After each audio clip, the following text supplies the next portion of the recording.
there's no real reason to break my weapon down, right? It should be out, whether I'm rifle or pistol, right? There's another threat always coming or another threat I need to hold on. So it makes sense for me to do that. What else is in that room? Additional threats. Open doors, closed doors, maybe uncleared space, maybe other people I need to shoot. If I'm out here and there's an active shooter, I need to be sure there's no more. So I scan with my weapon out, ready to engage that next bad guy. And then I can break it down, look over my shoulders to see if anybody else is coming. Then I can holster my weapon. Now, I've been to courses where as soon as I took shots, they had me come back and put my weapon really close to my body. Well, when I'm operating, right, when I take shots, what else is in that room? Additional threats. Other open doors, closed doors, maybe uncleared space, maybe other people I need to shoot or other people, right? So there's no real reason to break my weapon down, right? It should be out, whether I'm rifle or pistol, right? There's another threat always coming or another threat I need to hold on. So it makes sense for me to do that.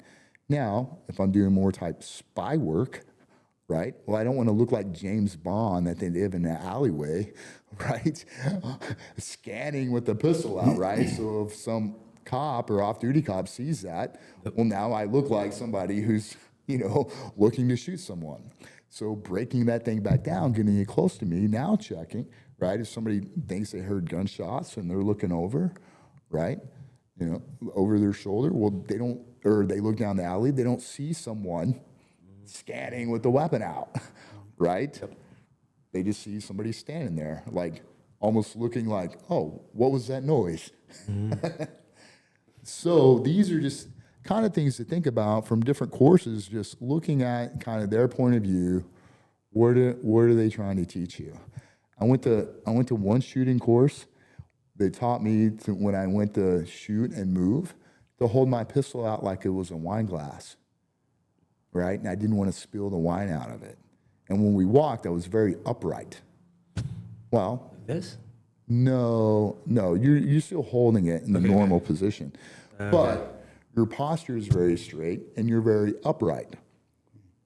Well, turns out you can shoot okay like that, pretty good like that, when you're competition shooting. Yeah. And you're walking to shoot. However, if I'm worried about somebody shooting back at me, my center of gravity is very low and I'm very small, right? So when I walk, I don't stand up. I'm not trying to squeeze out the 5'10" on the height line, for me, right? I'm dropping down to 5'7" or 5'6", like I'm walking smaller, right? Yeah. Because I don't want to be that bigger target. And, I tell everybody first when they come to my courses, hey, guess what? First and foremost, we're American gunfighters. I need to be in a fighting stance. Well, fighting stance is me not trying to stand as tall as I can, right? I'm not fighting a bear. I'm not trying to make myself bigger. I want to have a low center of gravity. Again, it could always be, I can always end up in a fight. I'm in a gun fight, okay? There can be multiple attackers. I can deal with one guy before I got to the other guy. The next guy could be rushing, right? Well, if I'm standing upright, I'm on my ass now. I probably just launched my gun like a discus, right? But if I'm in a fighting stance, I can take that on. I'm not going to fall to my ass or get bowled over. So these are all they're different things to think about. What am I training for? Am I training for a shooting competition? Am I training for tactical defensive training? Right? You can learn a lot from both. And then just when you find yourself in situations, apply what's most applicable. God gave you the ability to discern. Makes sense. Completely.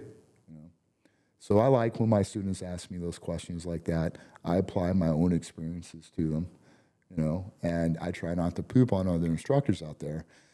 Because one of the things that I hate worst, that I always hated when I was going through schools, is an instructor would lay out some scenario, and then he's got his imaginary scenario in his head, and I'm trying to imagine the imaginary scenario in his head and react to that. And I'm just like, and then you do something wrong, and they're like, well, I didn't know that's what you were seeing in your mind for this scenario. You know, so when other people teach their courses, I try not to poop on them or say anything's wrong. I just try to realize that, hey, maybe I'm not imagining the same scenario that guy is. Let's just use this, you know, for nuggets. You know, I'm very big on this. The floor is lava, right? The longer I'm on the ground, the more I'm getting burned, right? I got to get out, up and away, out and up and back to a weapon, out and up to deal with those additional threats, out and up and go help my family from that secondary attacker that's attacking them. And the longer I stay on the ground and try to put my feet on people and do some other things that they were teaching, I'm just like, no way, man. Here's the thing. When we talk about multiple attackers, everybody always assumes I'm by myself, and I dealt with the first person, then the second person's coming, then maybe the third person. Nobody ever thinks the second or third person's attacking your family. They always just assume it's after them. My wife might need me to get off the fucking ground and go save her. So might my kids. I better start looking at multiple attackers more than one way. And I better start training as if it's always more than one person. So these are very important concepts to start training.